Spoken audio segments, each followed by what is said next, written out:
Mararka qaar waxaa wanaagsan in qofku iska aamuso inta uu dadka u sheegi lahaa dareenkiisa sababta oo ah way ku sii dhaawacayaan keliya goortii aad ogaato in ay ku maqli karaan laakiin aanay ku fahmi karin.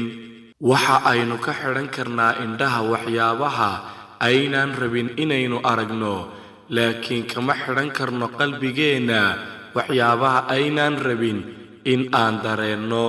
Aad bay daruuri u tahay in aan xushmayno dareenka dadka kale.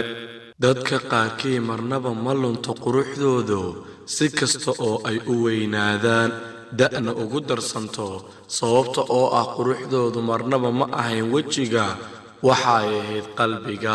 Waxaynu ka xidhan karnaa indhaha waxyaabaha aynaan rabin inaan aragno, laakiin kama xidhan karno qalbigeenna waxyaabaha aynaan rabin inaynu dareenno. Aad bay daruuri u tahay inaan xushmayno dareenka dadka kale. Kala fogaanshuhu ma baabi'iyo xidhiidhka. Ma aha inaad aragto qof jacayl idinka dhexeeya maalin kasta. Muhiim ma aha joogitaanka qoloftaada, ee waxaa muhiim ah qalbigaaga waxa ku jira.